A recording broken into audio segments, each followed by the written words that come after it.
This is the Digital Savage Experience Podcast, hosted by Prokopchuk, bringing you all things digital marketing, tech, business, and motivation.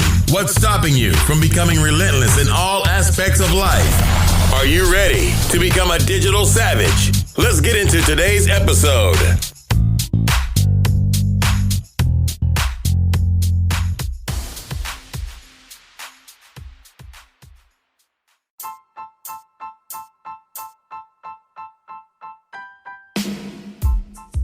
Hey everyone, this is Prokopchuk, and this is the Digital Savage Experience Podcast. Today I have with me Marla Bollak. Marla is an empowerment coach and host of the Road to Empowerment podcast. Thanks for joining me today. Thank you so much for having me on, Roman. Really glad to be here. My pleasure. So tell me a little bit about your journey. How did you get to where you are today? Where shall I start? It's been a long and winding road. The best place to start is I had started a new job in 2014, and from day one, I was bullied. And I am not a pushover, and I had never encountered that at work. I have a long history of work and was very confident in my skills and in how people responded to me. And people were generally, in my workplaces, very collaborative and nice. There's always people at work that you're going to have clashes with and conflicts, and you work them through. But this was something really different. And what I came to find is it wasn't just the person bullying me, but the whole environment that enabled her to do so. And it really affected, it would be one thing if this was just somebody who I worked with, but she was actually the one who was supposedly training me it was a new skill for me. And she was withholding information and talking trash about me to other people. So here I am, new at a job, and it really affects your reputation and your ability to do your job. And so it was really, really difficult. And without going into all the details, eventually it became an HR issue and it got resolved. I basically found some proof, because she also was quite the liar. And I just found some bulletproof proof of silver bullet, if you will, or smoking gun, whatever metaphor you want to use, and got through that. But what I had decided, but the important thing to me about this was, at some point, I recognized that here I was in a situation that I couldn't leave because I needed the job and couldn't find something else. I live in a place where there aren't a lot of job opportunities in my field. And so I have a lot of coaching experience, and also have always been an introspective person. And I looked at this and said, here I'm in a situation where I can't leave, which is usually my go-to thing. If I'm in a situation with somebody, I'm like, I'm leaving, right? I'll go somewhere else, but I couldn't. And I thought, I'm trapped. This may be a harsh word, but I felt trapped and oppressed.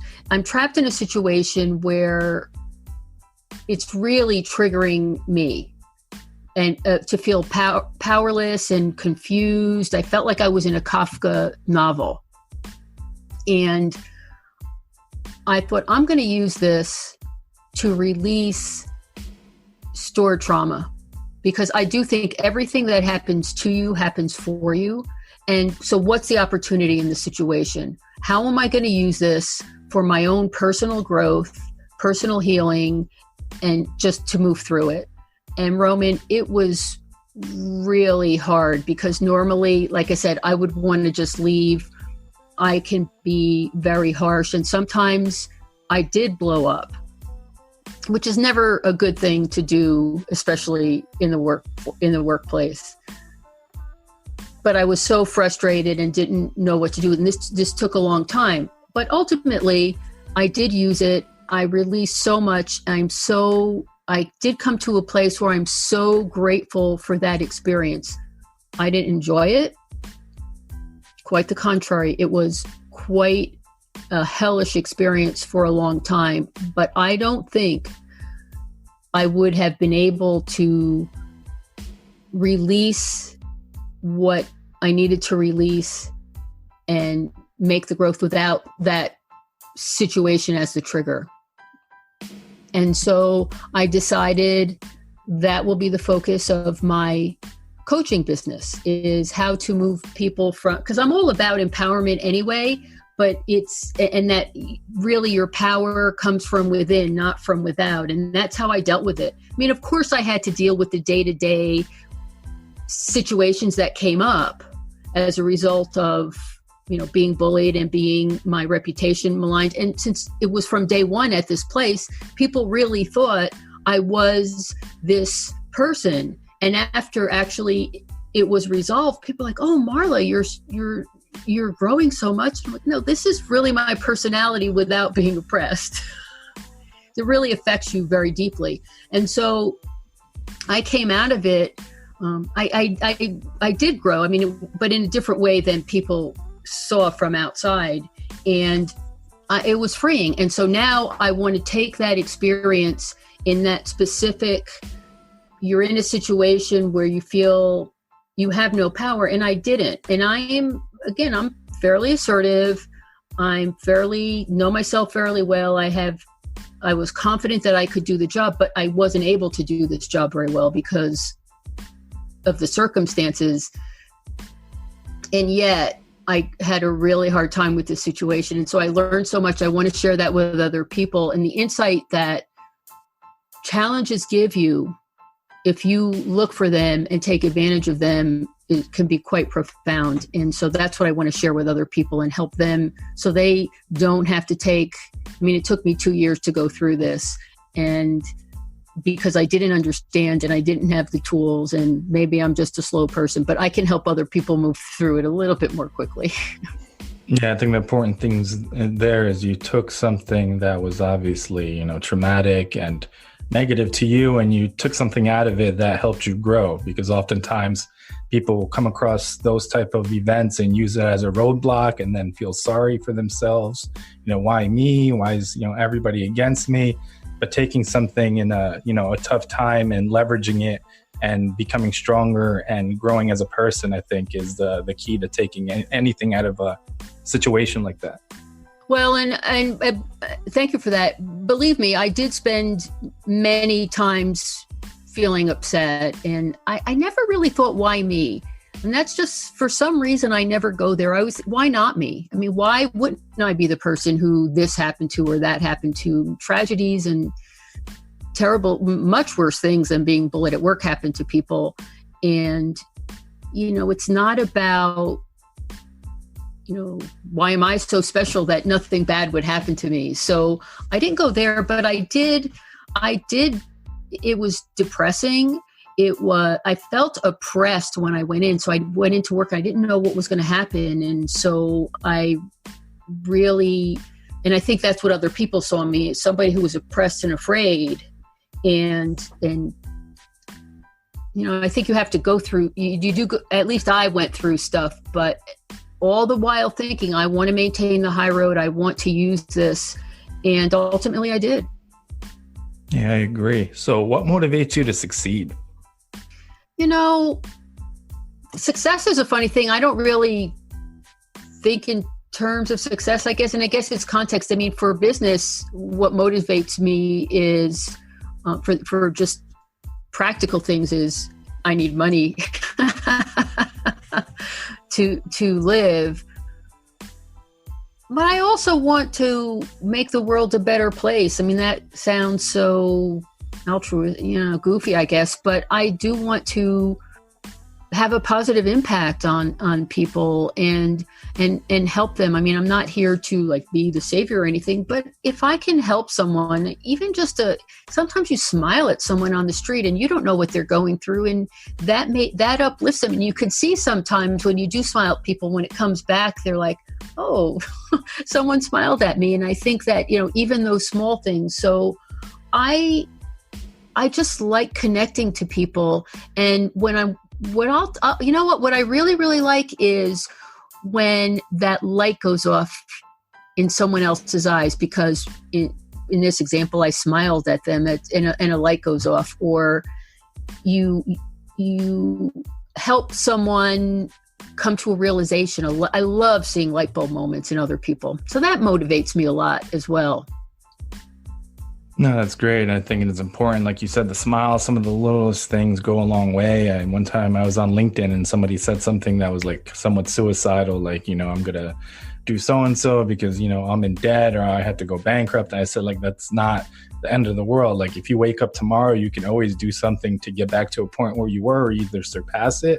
So I think even smiling or asking how somebody's day was, being genuine about it, like, really goes a long way. Oh, absolutely. I'm sure you do that. I would imagine that's something that motivates you as well, just based on what I know about you. Yeah, trying to kind of give back and leave a legacy and add as much value as possible. So what's one thing that you may have seen as a weakness in yourself in the past that you've turned around and utilized as a strength today? I don't know that I can name one thing. I will tell you what I think about strengths and weaknesses is that they're contextual. So, for instance, I can be pretty stubborn. And in certain situations, I don't want to give away or something. I don't want to say I'm a stubborn person all the time, but it's a trait that I can have. But in another situation, stubbornness is persistence. I can persist at something and just because I'm not going to give up.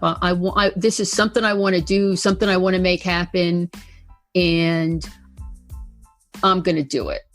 And so I guess that's my view on strengths and weaknesses, where you take something that can be a weakness in one situation, but it's a strength in another. And so I don't know that there's one thing that I would say I've flipped around and used to my advantage. Maybe that's it, stubbornness and persistence. Yeah, I think, like you said, it's situational. So, in one way, in one situation, it may be viewed as positive, in one negative. So I think whatever the variables are around are different. So it's how you deal with it with that specific trait. Yeah. And then noticing how other people respond to it is always informative. You don't have to take it as truth, but it's informative. Yeah, I agree. So what's one piece of advice you can leave with the audience, personal or professional? I would say that I'm going to go back to everything that happens to you happens for you. And that's not to say you're always going to know what that is. And that might be something that's hard to really accept. But if you start to look at a challenge that you're facing and look at it instead of, like you said, why me or what other things, you might feel that. But in addition to that, look and see, is there something in here that I can use in this challenge that's going to propel me forward, either personally or professionally, in that will help me grow, help me to develop empathy. That's I think sometimes that's the only thing you can find is you're in a situation that's really horrifying, but now you understand what it's like to be in that situation and perhaps can help other people, again, even with a smile. So I would say just look for opportunities, and not just in challenging situations, in any situation, and maybe starting with something that's less challenging is easier.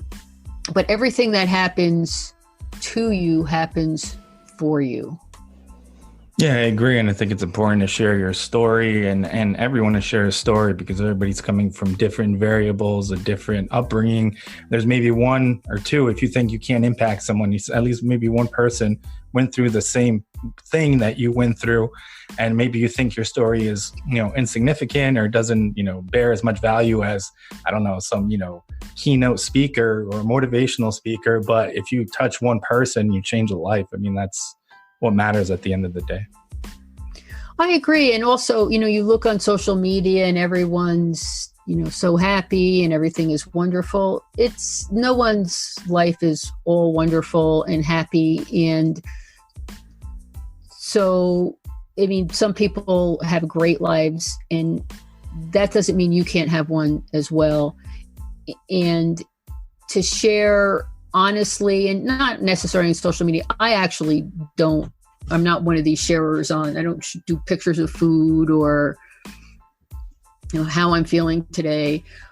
But when I do have an honest conversation like we're having now, I do share how I feel, and that does help other people, I think, because you're going to touch, somebody's going to hear that, and you never know who, never know when, but if you are just honest and open, it's actually not only does it help other people, but it's actually very liberating, because if you stop worrying about whether or not how people are going to respond to you, which is kind of another piece of it, and you can be yourself, it's extremely liberating.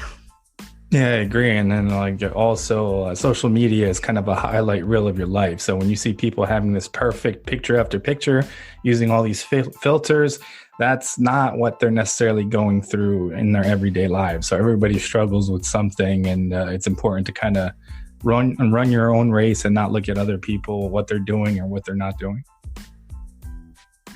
Totally agree. So I really appreciate you coming on today. Can you let the audience know how they can find you? Well, my podcast is on iTunes, and if you search for The Road to Empowerment, which is the name of my show, or search for Marla Bollak, and it's Bollak is my last name. There's no C in there. Then you'll be able to find me. I would love to have people come and listen to the conversations that I have with other people, and hopefully they'll find something that helps them. That light bulb. That's what I love to. I won't necessarily see it, but I'll imagine little light bulbs going off. No, that's awesome. Thanks again for stopping by. Thank you, Roman. I really appreciate you having me on, and I know you're doing great work, and it's just an honor to be here. Thank you. I appreciate it.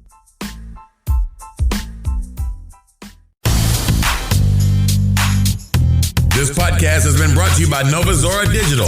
Find out how Nova Zora Digital can help your company grow online. Learn more at novazoradigital.com. Until next time, all you digital savages.